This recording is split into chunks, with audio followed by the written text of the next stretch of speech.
Welcome to the Massachusetts School of Law's Books of Our Time. Today we'll be discussing The Long Emergency by James Howard Kunstler. In addition to the book, James is the author of 3 other nonfiction books, The Geography of Nowhere, Home from Nowhere, and The City in Mind, Notes on the Urban Condition, as well as 9 novels, including Maggie Darling, A Modern Romance, The Halloween Ball, and An Embarrassment of Riches. He has been an editor at Rolling Stone, and his articles have appeared in the Atlantic Monthly and the New York Times Magazine. Michael Schumann, author of Going Local, Creating Self-Reliant Communities in a Global Age, wrote the following about the Long Emergency. James Howard Kunstler's The Long Emergency may be destined to become the Dante's Inferno of the 21st century. It graphically depicts the horrific punishments that lie ahead for Americans for more than a century of sinful consumption and sprawling communities, fueled by the profligate use of cheap oil and gas.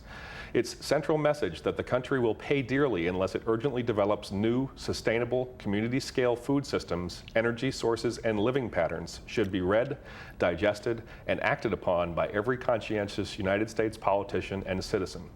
Thank you for joining us, Jim. And I'm Kurt Olson, and I'm a professor at the Massachusetts School of Law and your host for today's show. Nice to be here in your study, Kurt. Thank you. I appreciate you coming. And I'll note that I declined the makeup in case I look shiny or strange. Okay, I think you look just fine. Thank you. In the meantime, your book, The Long Emergency, sets forth a number of dire consequences for Americans. Why is it that you paint this picture, and why do you think we're coming to this? The global energy predicament that we are entering is really an unprecedented event. We had a preview of the coming attractions in the 1970s, and the fact that we managed to get over it has sort of put us asleep. And we're sleepwalking into the future now, thinking that the earlier oil crises were just either a fake or something cooked up by big business or the Arab sheikhs or the government. Mm-hmm. We really don't understand what it is we're entering. I see. One of the things that I thought about as I was reading your book is that there's even a possible subtitle, The Long Emergency or The Short, Desperate End. And I'm wondering why it is that you think we'll go the route that you suggest in the book that we'll talk about more as the hour goes on. But specifically, why won't there be some Armageddon that I think the Muslim fundamentalists are looking for from their side, and the Christian right rapturists seem like they're aiming us in that direction as well? Why won't we just have like the final conflict in the Middle East? Well, there is no guarantee that we're not going to have another major world war. After all, there's a huge global arsenal of weapons. But that's not what I'm discussing in this book, and it's not what I'm predicting. And a lot of people accuse me of having an apocalyptic point of view. Mm-hmm. And it always annoys me a little bit. What I'm describing is a discontinuity, a sharp change. Mm-hmm. But what I'm describing is not the end of the world, or even necessarily the end of civilization. It is going to be very challenging, but and it's unfortunate that it seems to resemble some of the scenarios spun out by the evangelicals and the biblical story. Mm-hmm. But I'm not of that persuasion myself, and this is a pretty secular view. I see. I think actually at some point in the book you talked about how on the one side there are the cornucopians who believe that there will always be enough oil for all of us, and then on the other side there's the die-off crowd, I think you described them as, and you described yourself as being somewhere in the middle. Well, the cornucopians, that comes from the sort of the economic realm of the argument. Mm-hmm. The cornucopians are economists and other people who believe that either the Earth has a creamy nougat center of oil that will continuously replenish the oil fields, which, by the way, has not been demonstrated to be true anywhere. Mm-hmm. And many of the hopeful and wishful environmentalists who want to believe that alternative fuels are going to rescue us from the end of the fossil fuel age. Now, I don't happen to believe that. My belief is that no combination of alternative fuels will allow us to run the United States, Disney World, the interstate highway system, the way we're running it now, or even a substantial fraction of it. We will use them, but it's not going to allow us to continue living in the American dream suburban drive-in utopia. And so there's this argument going on between the people who are confident that some miracle provided by the market or the technologists or they will come up with something. Right. The wishful group, and then the people who are extremely pessimistic who think that the end of this phase of industrial civilization will be the end of everything. Now, I don't happen to believe that either, so I'm sort of in the middle. I see. You talked, I believe, your earlier books, Geography of Nowhere, and I forgot the name of the other one. Home from Nowhere. Home from Nowhere. And The City in Mind. Thank you. It seems like the central theme of those books, or at least one of the themes, is that there's something desperately wrong with this suburban living arrangement, as you Yes, discussed. and let's before we get more complicated, that's terribly important. Right. Yeah, Okay. and that's what my other 3 nonfiction books were about, that apart from sustainability issues, Suburbia represents a tragic set of choices and outcomes in its own right. I define Suburbia as being the greatest misallocation of resources in the history of the world. And that's going to come back to haunt us, especially in terms of the psychology of previous investment, because we've put so much of our collective and individual wealth and also our psychological investment in this living arrangement and the infrastructure for it, that we can't even imagine letting go of it or changing it or even reforming it. And so it's a big problem that that it was a misallocation of resources, that we could have done something else and we didn't. There's also another aspect of Suburbia that is important, the fact that it was always futureless. It was always, something of the present that had no future. And it told us very clearly that it had no future. And that was deeply demoralizing to us. Because, it also didn't have a past. It obliterated our history.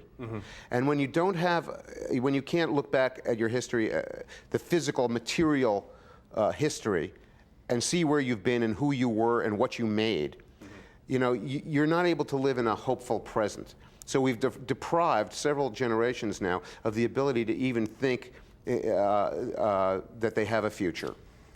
How might we have done that differently? I think in your book you talk about how, at least in Europe, there has been this sense that they need to preserve community, they need to preserve the downtown of cities and whatnot, and in that sense they're better off for what we're facing in the long emergency. Could we have followed that model, or was there like an economic engine driving the development of suburbia? Well, there was, and we did what we were able to do. With America, first of all, you get different economic circumstances and you get different national psychological circumstances. The Europeans didn't destroy their cities, we did. The Europeans didn't destroy their public transit, their trains and their urban tram systems, we did.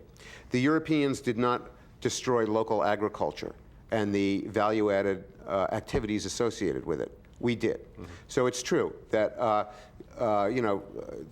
10 years from now, the people in Barcelona, the people in Munich and Amsterdam and Paris will be able to get to work. The people in Atlanta and Dallas and Los Angeles will not, if they even have jobs. Now, there's certainly historical reasons for this. One of them is that in America, our cities are mostly industrial cities, mostly. There's no Renaissance Cleveland. There's no medieval Detroit. Right. Okay? And they grew up in tandem with industrialism and all of its obnoxious procedures, and they weren't very nice. And it became kind of a consensus opinion in the middle of the 19th century, after the Civil War, really, that there had to be some antidote to the industrial city. It was getting bigger and bigger and worse and more congested and full of more disease and bad sanitation and public health problems, terrible.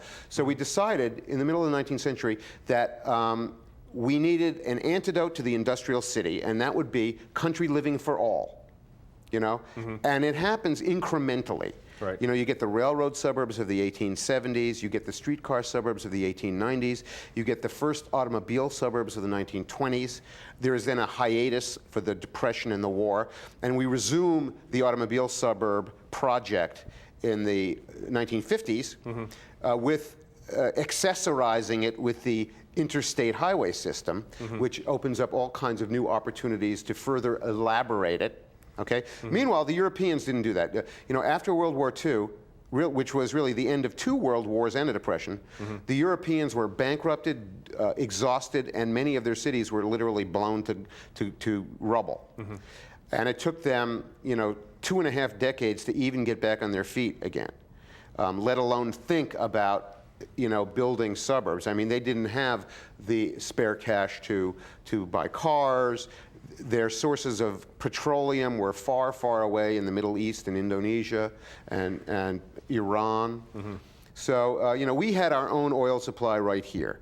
And it was cheap, it was easy to move around the country. Our infrastructure had not been destroyed during the Second World War. So we just embarked on really what was a gift to ourselves for winning the Second World War. The drive-in utopia. You know, we had gotten previews of it in 1939 at the World's Fair before the war. And then after the war, we came back with this great victory, and we said, well, we had this vision in the 30s of the automobile utopia. We are now going to build it. And by golly, we did. Now, the catch is, it had a lot of unforeseen consequences and diminishing returns.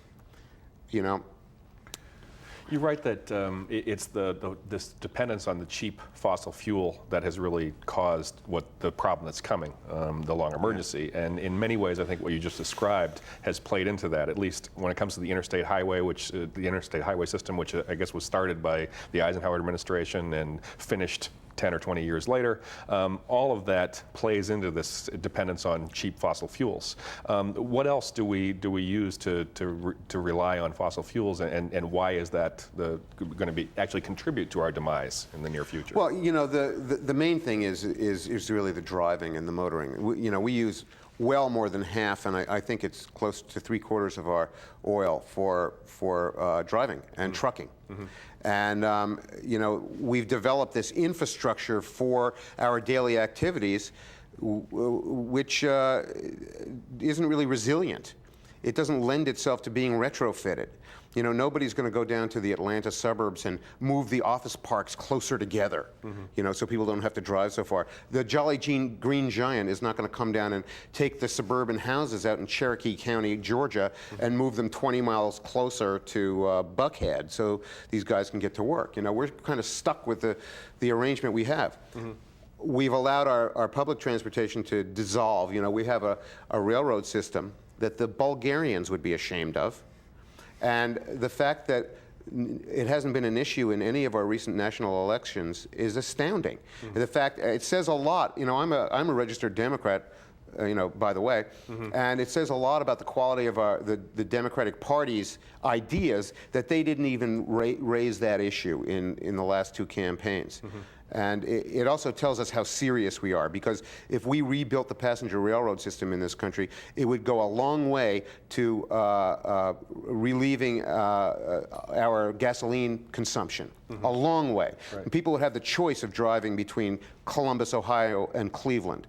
You know, I had to drive my crummy pickup truck to Boston to do this show. And well, we would have flown you out here, but you don't have the airlines anymore. Well, yeah. Yeah, don't get me started on the airlines. I just came back from a horrific experience in California with the late-night red-eye flight, but we won't go into that. Right. If we're the world's only remaining superpower, though, and there is a limited number of possibilities as to where we can find any more cheap fossil fuel, why is it that we just can't go get it? Well, because it's kind of a delusion that we are a superpower, really. Think of it this way, Kurt. You know, we've embarked on this project in Iraq, the war in Iraq, and what is it? Well, it's a desperate attempt to stabilize the region of the world where most of the remaining oil is, namely the Middle East. They have 2/3 of the world's remaining oil. So we've gone there to open basically a police station, and secondarily to moderate and influence the behavior of Iran and Saudi Arabia. and Syria, so they won't start any mischief. And you know, is that a project we can really feel confident about in the long run? You know, there's an insurrection. There's been an insurrection going on in Iraq for the last year and a half. Are we going to be there for 24 more months, or 3 years, or 6 years? You know, you pick the number. I think that leads you very quickly to the conclusion that sooner or later we're probably not going to be able to stay there forever. You know. Right. And it also raises the question: could we occupy more than one unfriendly country at a time? I doubt it. And I think that the bottom line is that sooner or later, we're probably not going to have our police station in the Middle East. Whether that means we withdraw to our own hemisphere is yet unknown, unsettled.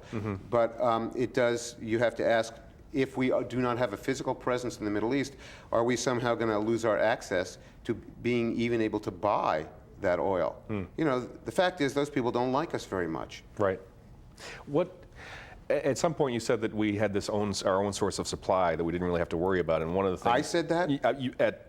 I think at some point we were talking about World you mean War historically? II. And historically, right. Historically speaking, yeah. the Texas oil fields supplied us with most of our needs in this country. Yeah. But then I believe you talk about Dr. Hubbard, who said that there was such a thing as a global peak production, or global oil peak production. Well, this is the, you know, this is the sort of the buzzword for this issue is peak oil. Peak oil. And it was first used by a geologist named Marion King Hubbard, M. King Hubbard, who was a chief geologist, I think, for Shell, or one of the majors, as well as being a geologist at the Colorado School of Mines, and I think eventually Columbia University.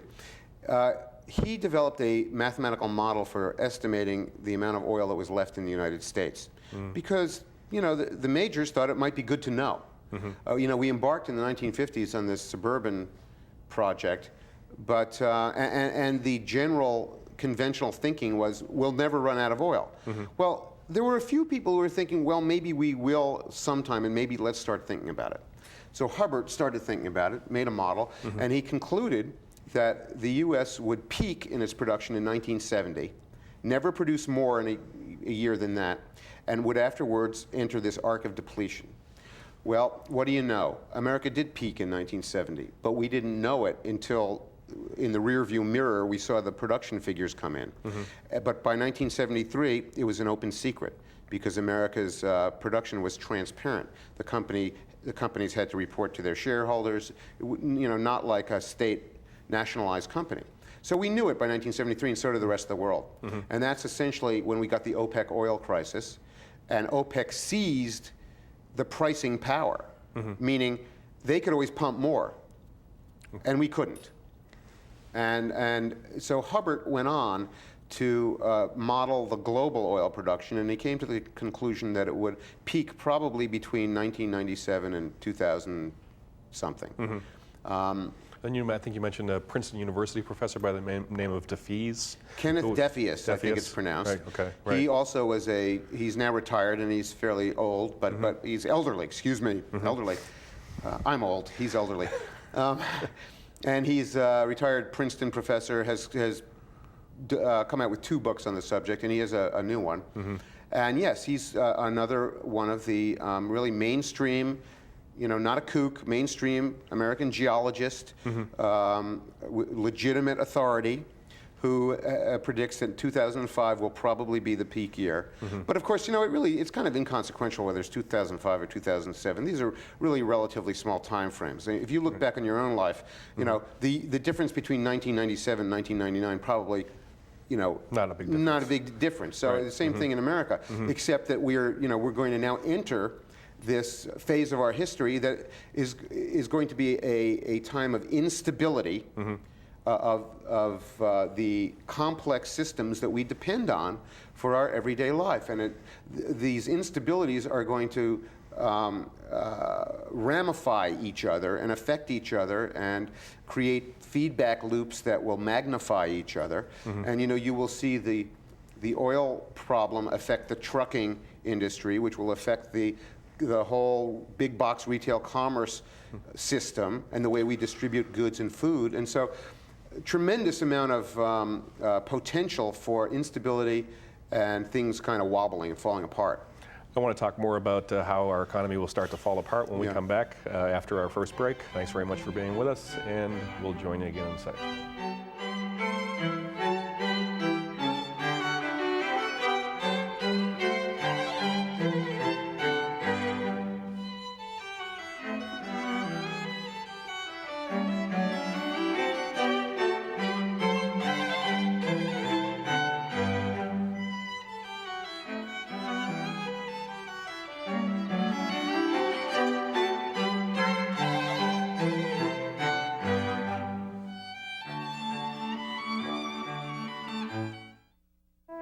Every time an adult gives up on our kids, every time we surrender to the belief that their future is out of our hands, another child is left behind.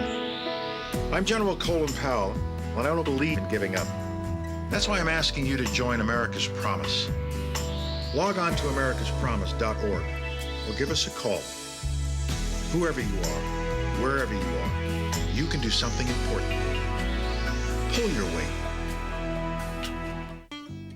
They won't leave you for someone younger. They won't notice you've gained weight. They won't fire you. They won't talk about you behind your back. All they'll ever do is love you. Find the love of your life. Visit PetFinder at aspca.org.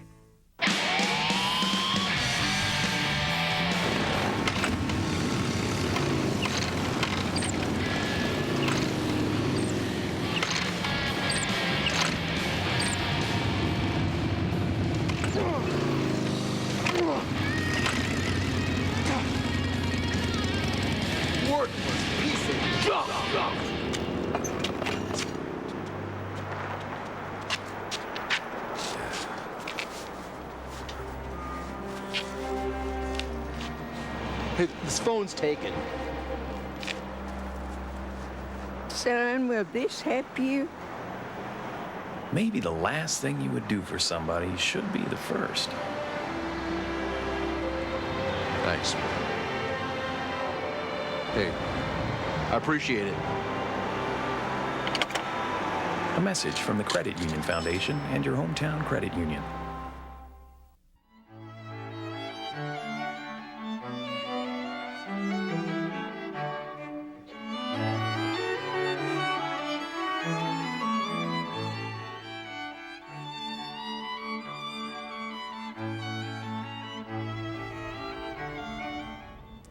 And we're back on Books of Our Time, and today we're discussing The Long Emergency with Jim Kunstler. And Jim, when we left, we were talking about global oil production peak and depletion.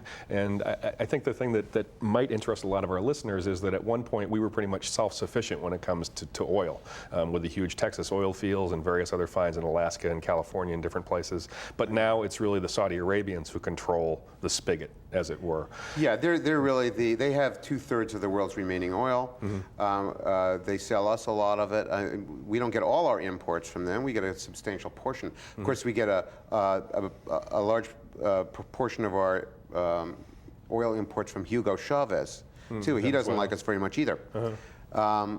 But there was a time, in 1952, when you could go fill up at the Esso station and with full confidence that Esso would never run out of gas and it would always cost 22 cents a gallon, and that's changed. We have bumped up against limits. Mm-hmm. And why is it that you talked earlier about the rearview mirror effect and how this whole notion of production peak and depletion really ties in with the fact that you don't know until it's after the fact that you've reached that point? Why is that especially true in Saudi Arabia? Yeah, well, in America it was true because it just took a long time for the production figures to come in, from all over, all the little wells everywhere in Oklahoma and Texas. Mm-hmm. With Arabia, you've got a whole other problem, which is that it's a national oil company, Aramco. Mm-hmm. It's not a publicly held company. They don't have to report to shareholders. It's, all of the oil information is essentially state secrets, and they don't let it out. Mm-hmm. But there's a problem with that in terms of the government corruption as well, though. I think one of the things that you talk about, how you actually refer to that as Arabia rather than Saudi Arabia. And Well, I tend to, just to make it clear that the fact that it is currently in the possession of the Saud family doesn't mean that it will always be. And one of the things, of course, that I think we ought to worry about is whether that nation will remain stable, whether it will remain friendly to us, whether that particular family will retain its ownership of it, so to speak. And if it doesn't, will it be in the possession of people who hate us even more? Right. You also talked, I think, about how Saudi Arabia actually has just like trillions of dollars invested in the American economy, or They have an large awful sum. lot of money invested in the American economy, but at this point, so do a lot of foreign governments. So they're not that special, but they don't have anywhere else to put their money except into, financial instruments. They're not going to roll over their income from oil into the steel industry or the toy industry or the car industry. They don't have those. All they've got is a lot of sand and oil wells. Right. That raises that old Arab expression. My father rode a camel. I ride a Rolls Royce, my son flies a jet plane, and his son will ride a camel. Sooner or later, they will face the possibility, too, of peaking and depleting and losing the one resource that is their economic base. And might that come sooner rather than later because of the turbulence in the Middle East? I mean, it's almost silly sometimes when you look at it and think that we've installed our armed forces in Iraq when maybe they should be in Saudi Arabia instead. I think you talked about how there have been a number of incidents where Americans have been beheaded, those people who are actually there handling Oh, that's the not a technical secret. side. Yeah, Right. that's been on Yeah. CNN. Right. And I don't believe me. I'm not advocating that we should have troops in Saudi Arabia. That's not what I have not said that we ought to occupy or even put troops in Saudi Arabia. I do think that it's conceivable that the American government may think that they will find it necessary to do that. I believe that's a project that we can also not feel confident about. You said that that's not really a secret, the beheadings and whatnot that have gone on in Saudi Arabia, but something that seems to me that is a secret is the fact that the things that you talk about are not even discussed at the highest levels of government, or at least They're not discussed in the media. Right, My book's yeah. been out for a month and a half, and it's not a book by a crank, and it's not a book of crank ideas. Hasn't been reviewed in one major newspaper. It's all over the internet, however. And one of the things that leads me to believe is that we're now developing two sectors of the news realm. That the major media is making itself increasingly more trivial and unserious, and the serious people are turning to the internet simply because the major. And believe me, I always say that I'm allergic to conspiracy theories. I am. I don't think it's because the major media have anything against me or they don't like me or anything like that, or there's a conspiracy. It's simply that it shows how clueless and unserious the major media are. But that's really a reflection of our society. We're unable to think about this issue. We're unable to think about the tremendous changes that we face. It's too painful. And so what you get are different levels of denial, wishful thinking, cognitive dissonance, static in our collective minds and our imaginations, an inability to frame a coherent public discussion about the hardships that we face when our energy sources begin to run down. Now, you say run down. One of the things about global oil production peak that I think I got from the book is that it's really sort of a halfway point. And when you think about that, well, if there are billions of barrels or whatever it is in the Al Ghawar field in Saudi Arabia, I guess the largest one in the world, why is it we can't get that and essentially sustain our industrial way of life for another 200 years? The same. Well, there are two issues there, actually. One is the very worthy point you made that it's not about running out of oil. It's about heading down the slippery slope of depletion and the complex systems we depend on not being able to cope with that decreasing availability of that critical resource. Then there's a somewhat separate issue of the Arabian oil fields. Aramco, Saudi Arabia, produces most of its oil, more than 50% of its oil, from one major giant oil field. They're called elephant fields in the jargon of the oil industry. And this was one that was discovered between 30 and 40 years ago, and they've been pumping it for 30 years. So it's a pretty old field.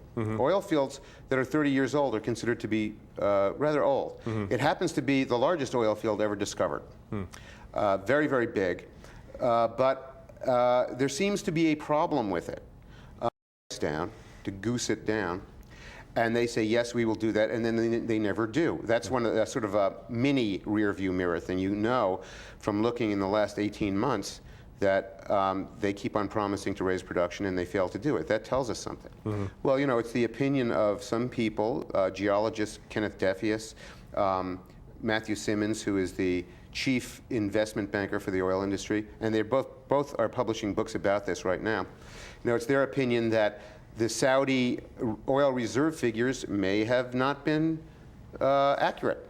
That in fact, they may have been goosing them for years and years. And of course, the Arabian oil industry, we can't see into it. We really don't know what their figures are, so they can say anything. And they have an incentive to say they have more oil reserves than they really have, because under the rules of OPEC, they get to produce more if they say they have more. I see. Okay, so they get a larger production quota. Now the thing is that they seem to be unable to go beyond that now. They have been pumping seawater into the Ghawar oil field for quite a while now, and that is a technique that is used to keep up the pressure of the oil so that they'll be able to get more out of the ground. Trouble with it is that they've pumped so much seawater into the Ghawar field that it's now producing 50% seawater and 50% oil. And there's some reason to believe that it may have compromised the geologic structure of the oil field. There's also reason to believe that the oil field itself has peaked, and that in fact, you know, it is an old oil field. It's 30 years old, and it may not be as big as they say it is or they think it is. And so that's what's going on now. You talked also about something like OEI or something along those lines, and essentially I think what it is that it's energy returned on energy invested. So if it costs you more to produce a barrel of oil than it does that you can sell it for, then it makes no sense to produce that economically, right? It becomes a problem. That's right. It's an obvious, self-evident problem. If it takes you a barrel of oil to get a barrel of oil out of the ground, you're probably not going to bother devoting that barrel of oil to that job. Right. And I think something else that you say is that even though there might be as much left as we've already used, it's harder to get at that. Yeah, the half that we've used already is the stuff that was close to the surface in parts of the world, like the United States, that were advantageous for us, that were in climate areas that were okay to work in. And the half that remains, you know, 2/3 of it is in the Middle East. Another substantial amount is in Central Asia. And a lot of the rest is either under the ocean, in some cases too far under the ocean, or in forbidding places that are very hard to work in, like Alaska, Siberia, etc. Why is it that fields such as, I guess, one of the big discoveries was the North Slope in Alaska, and another one was the North Sea as well in Europe, right? Yeah. I mean, what's happened to those two? Well, they did say they were partly responsible for putting us to sleep in the 80s and 90s, because the fact that these great discoveries in the North Sea and in Alaska were developed, they allowed us to, they supplied a substantial amount of oil in the world allocation system, so they tended to drive the price down, and OPEC was no longer able to completely control the market system. And now they have peaked. The North Sea, which belongs to England and Norway, has passed peak. England is now a net importer of energy for the first time in 2 decades. Norway is close, although they have peaked too, but they simply don't use that much because there are very few people in the country. And the North Slope of Alaska has peaked, and they are also not only have they peaked, but they're incrementally going down at 3 to 5% a year. Now, let me hasten to point out that when America peaked in general in 1970, we were producing 10 million with an M barrels a day. And we now produce about 5 million, slightly under, I believe, barrels a day. America uses 21 million barrels of oil a day. We have 28 billion barrels of conventional crude left, conventional crude. If you do the math, we use 20 million a day, that's 7 billion a year, and we have 28 billion left. So if we didn't have oil imports, you know, figure out how long we would have oil to run Disney World in the interstate highway system. Why is it that you talk significantly about the number of people now on the planet and how the carrying capacity of the Earth? You know, when you were a kid, I think the number was around 1 billion. And no, that was 1800. Okay, okay. No. We've increased to 6 billion or something like that, 6.5. right? 6.5 billion. And one of the things that you mentioned is that China might be the wild card in all this, in that I think your quote was that if China continues its industrial capacity or actually ramps it up, they'll be using all of the oil that's available in 10 years' time. I don't know that I said that exactly. There are really a number of questions all wrapped up in that one thing. You know. Right. But let's take China, you know, to start. Right. I am inclined to look at China as simply the last great industrial society that got ramped up. Okay. They got their industrial society started rather late in the game.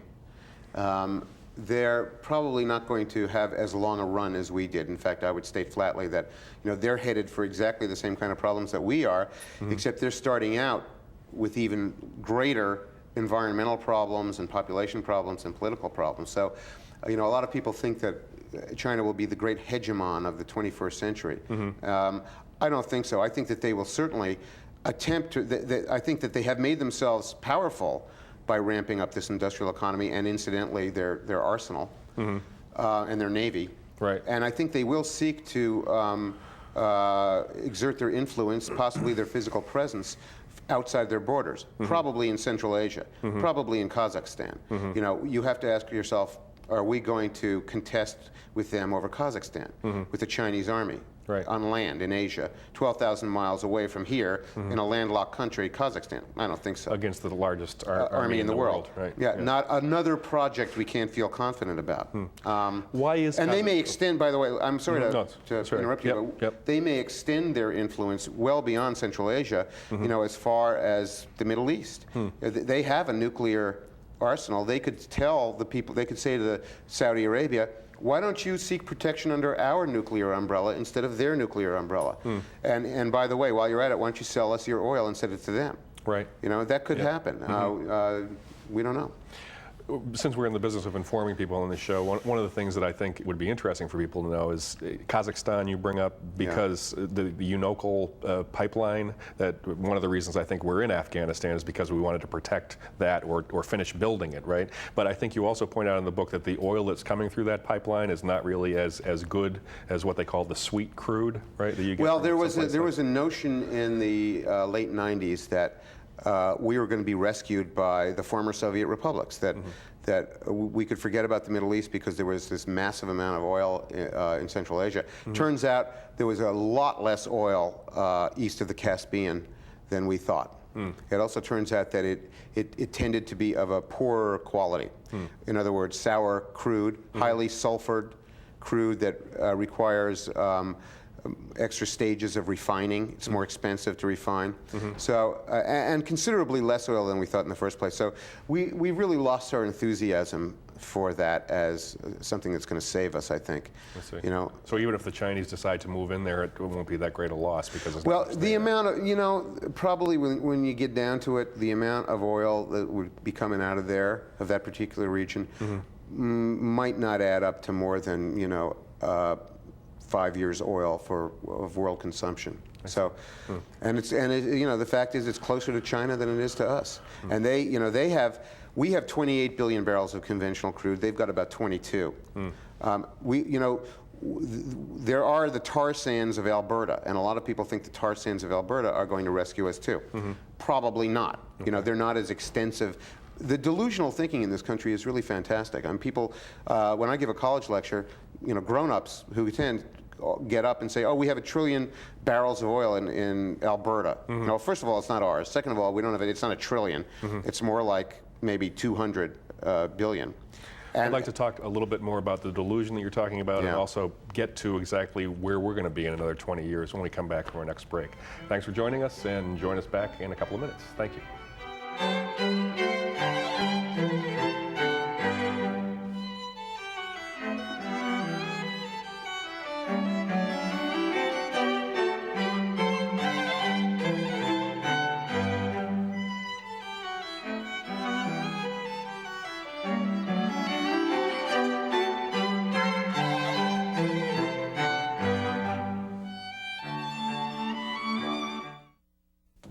They came from every corner of the country, from small towns and big cities. But they all shared one thing in common. They belonged to a family called Marines, a tough and determined few dedicated to protecting everything we hold sacred. And still, they come.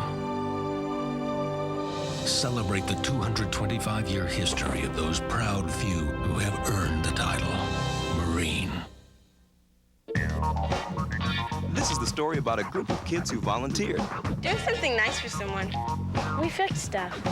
Did some art projects with the kids. We fixed up his house. We worked in the woods. Cleaned up the park. Did something for the planet. We just did it. No other reason. And you know what? It was great. At first, they didn't know each other. Well, that didn't last long. This guy is really funny. Me? These are my new friends. Are you into it? Call 4-H or check out our website at areyouintoit.com. Kids aren't afraid of other kids. Or people with different colored skin. That's because kids know there are other things. Worse things. Bigger things to be afraid of. Like monsters from outer space! Remember, friends come in all colors.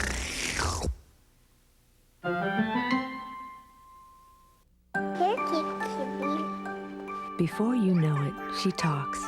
Before you know it, she walks. Before you know it, she knows you. Before you know it, she has a heart. Before you know you're pregnant, when your baby's no bigger than a grain of rice. Before she's a twinkle in your eye, that's when you need to take folic acid every day. After that, it's too late to prevent some serious birth defects. Folic acid now, before you know it.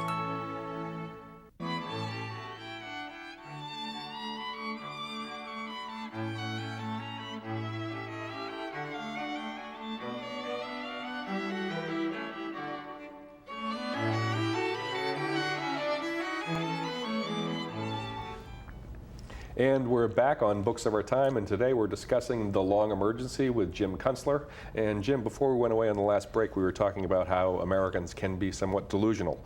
One of the things that I was talking about, a big political sort of hot potato lately has been the whole thing with the ANWR, and how Democrats and progressives didn't want people to move in there and ruin the landscape, and Republicans said, oh no, we're going to go ahead and drill there anyways. Why is it that that's sort of it's not going to help us in the long run? Well, it's really an insignificant amount of oil when you really get down to it. Plus, it requires a $10 billion pipeline to get it out of there. And it's especially disappointing that the Democrats are focusing on this when they should be focusing on repairing the passenger railroad system. You know, we already know how to do that. The rights of way exist. We don't have to reinvent it. But, we're delusional. I think that there are two interesting mental obstructions that collectively are cluttering up our heads. One is what I call the Jiminy cricket syndrome. It's the idea that when you wish upon a star, your dreams come true. And a lot of the alt-fuel people, I think, are in this camp, the people who wish that alternative fuels will allow us to keep living the way we are, but aren't really paying attention to the facts. Then there's another part of this, is what I call the Las Vegasization of the American mind. The idea, it's based on the idea that you can get something for nothing. And there are a lot of people in this country who now think you can get something for nothing. and you combine that with wishing, and you combine that with that other thing I mentioned, the psychology of previous investment, and you get a lot of resistance to reality. You talked about how big box retailers like Walmart and Home Depot and those kinds of places have contributed to the suburban malaise. And something that you mentioned I found interesting is that we're willing to basically do away with our towns and cities and our neighborhoods in order to save like $1 or $2 on a hairdryer. I mean, is that more of this kind of mental block that Americans Well, are yes, suffering it's from? very peculiar because, Americans invited the destruction of their communities with open arms. But, that redounds to the idea that we were only thinking in the short term. We had lost any notion of the long term. And that, to go along with this futureless landscape that we built for ourselves, we developed a futureless perception of life. And so you get people in towns all over America throwing out the merchant class, throwing them away, throwing out all the infrastructure of the fine-grained, interdependent networks of commerce that they had built for 200 years, in which people had not only economic roles, but social and civic roles, and they were all intertwined in a very complex way, and they threw them out for the monoculture of Walmart.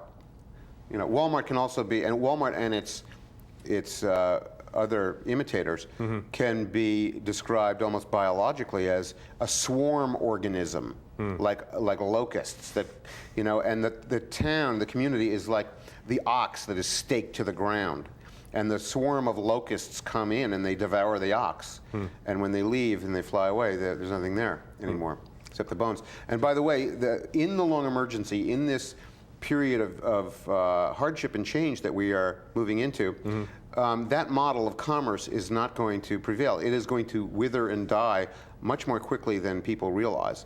Walmart depends on 12,000-mile-long supply lines for its merchandise and a so-called warehouse on wheels to move it around the country. And all those things are dependent on tremendous, reliable supplies of cheap oil at predictable prices, because it hurts them even when the price goes up to $55 a barrel and then down to 48 and then back up to 56. That hurts them too. They need to rationalize this tremendous system with very narrow profit margins, right? Right.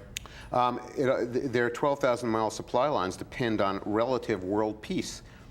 If we're contesting with our main supplier of merchandise for the remaining oil in the world, you have to ask yourself, what are our economic relations going to be like when our political relations aren't that good? Right. And our main supplier of merchandise, then again, is Chinese. China, yeah. Right, so China will be fighting.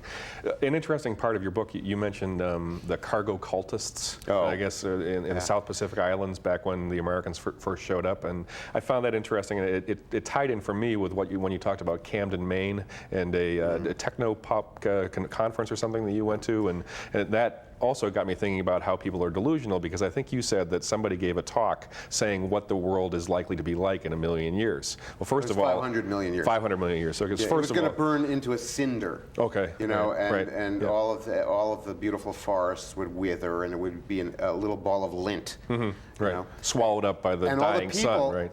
Swallowed up by the giant red planet, red star of the sun. Right. And all the people at the PopTech conference, which was a conference of the high-tech elite in Camden, Maine every year. Right.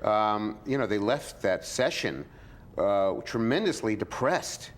And then they went to this grand buffet dinner, with the beef medallions and lobster tails, made possible by our cheap energy economy. And they totally forgot about being depressed about the Earth turning into a little ball of lint and went back to their, their medallions. And also to their Lexuses and their, their Walkman, or their what are those? iPods. Right. And that whole wonderful world of technology. Just a few days ago, actually, since the last time we communicated, I was invited out to Google, the web browser, the web browser search company engine, in Mountain View, California, Silicon Valley. Right. They have a regular speaker series, and they go, whoever's in town that week, they go pluck them out of a hotel and bring them down. So I went down there, and quite a few of the Google. It was an interesting place. For one thing, it's in this completely illegible sprawl of corporate box pods with the curb cuts and the berms and it's typical suburban crap. Right. And but the building itself is tricked out like a kindergarten. They've got these $5,000 vibrating massage chairs and giant exercise balls and pool tables, and the work cubicles are like children's playhouses, and the employees are dressed like skateboard rats. Or high school nerds, but they're a certain number of them are millionaires. I mean, who knows? Right. And they're very brilliant people in some cases, but they really didn't quite get what I was talking about, and a number of them rose in indignation and said, "Hey, dude, we've got technology." Right. Yeah. And that is another fundamental delusion, is that technology is not energy. They're not interchangeable. They are not. Technology is not going to replace energy. You need energy to run technology. And the fact that the guys at Google and the women at Google didn't know that, and made a point of contesting it, really told me something. That's troubling. You talked about a number of different alternative fuels. In fact, I think an entire chapter is devoted to that, the fact that you don't really think a lot of those will replace what we need. And Absolutely I think in the 2003 State of the Union address by President Bush, he pointed out that, we have the hydrogen economy coming, so that will save us. When you wish upon a star, your dreams come true. Back to Jiminy. Plus, you can get something for nothing. Energy. So why is it that hydrogen won't work? Well, there are a lot of technical reasons having to do with its character as an element. It is the most common element in our neighborhood of the universe, but it's generally bound to other elements, and it takes, like water, which is 2 parts of hydrogen to 1 part of oxygen. And to separate the elements requires energy, generally in the form of electrolysis, although another way of getting it is to wash hydrocarbons and separate it. In any case, it takes more energy to separate the hydrogen from the other elements than you get from the hydrogen. Okay, so that's one problem. It's only one problem. Okay. Right. Yep. Another problem is that it's a tremendously active element. It's hard to store and hard to transport and hard to contain and hard to run through pipes. It tends to eat through the seals and the valves. It tends to turn the tanks that it's in brittle. It's highly explosive, many times more explosive than gasoline. And you generally can't store it and move it around at room temperature the way you can with gasoline. You've got to cool it down, compress it. It occupies a relatively small amount of it occupies a lot of space because it's such a light element. And so if you have a 40-ton truck of the type they use to haul gasoline around to the service stations, that usually carries like 20 tons of gasoline. It would carry about 800 kilograms of hydrogen, and it wouldn't be worth the trip.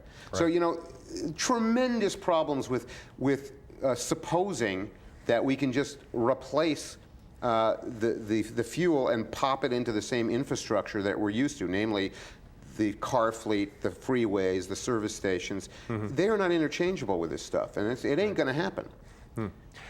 What's coming? The last 5 minutes, I think that's what we really ought to talk about, because I think we're entering the 36-month zone of things beginning to wobble and change. We're seeing it now in the oil markets. They've been fairly unstable for the last 10 months. Oil going up and down between $46 and $56 a barrel, probably heading north to 60, maybe 75 by Christmas.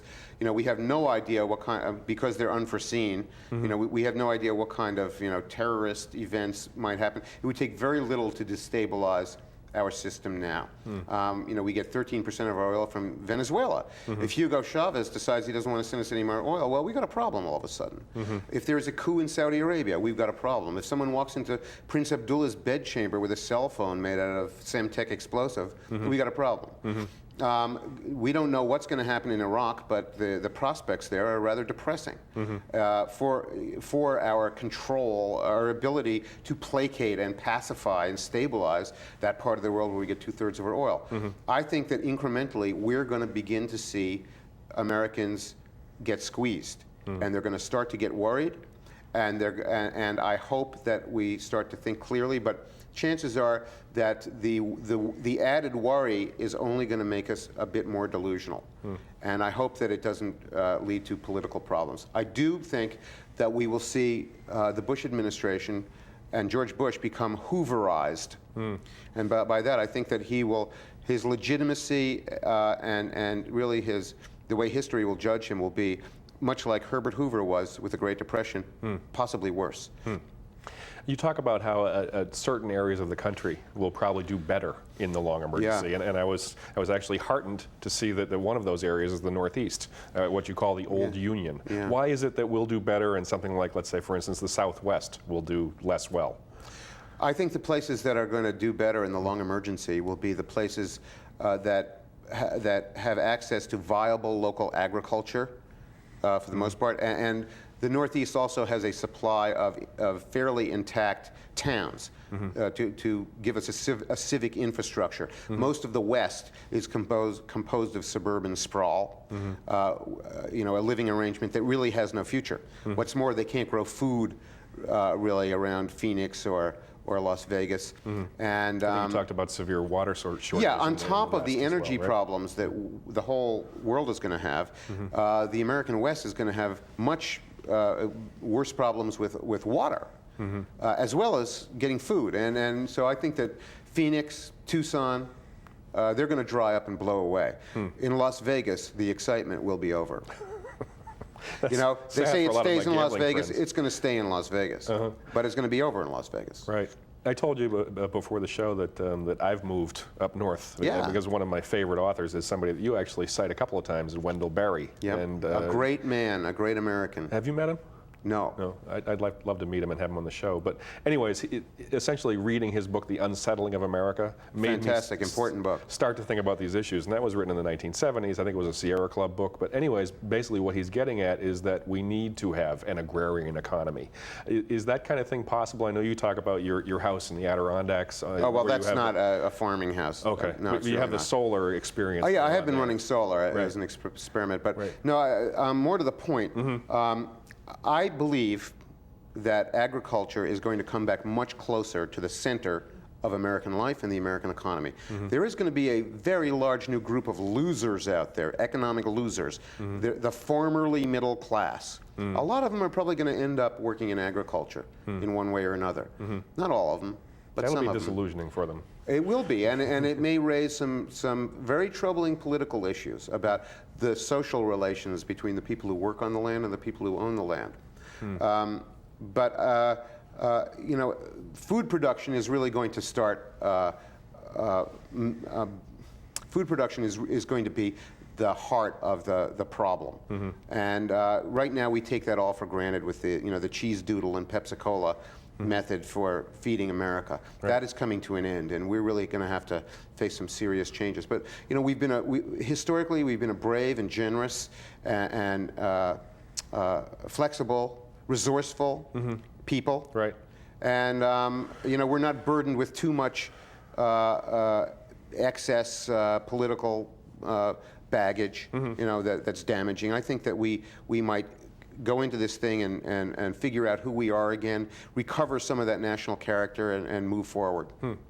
It's interesting because you talk about how Wendell Berry spoke of the Amish and how you're a little worried that rather than following the Amish model, a lot of people, especially in the South, will follow that fundamentalist Christian kind of model that maybe won't make for good relations in the country. Actually, you know, there are two models in the South, and they're kind of at war with each other a little bit. One is the hyper-individualist NASCAR model, which includes the belief that firearms should be used in liberal defense of hyper-individualism. Right. And then there's also the Christian evangelical movement, which contains a certain amount of delusional thinking in its own right. And I think that those two are going to clash and create political friction in that section of the country that we haven't really begun to see. Thank you, Jim, for being with us, and that's the end of our show for today. It's The Long Emergency, and go out and get a copy. Thank you.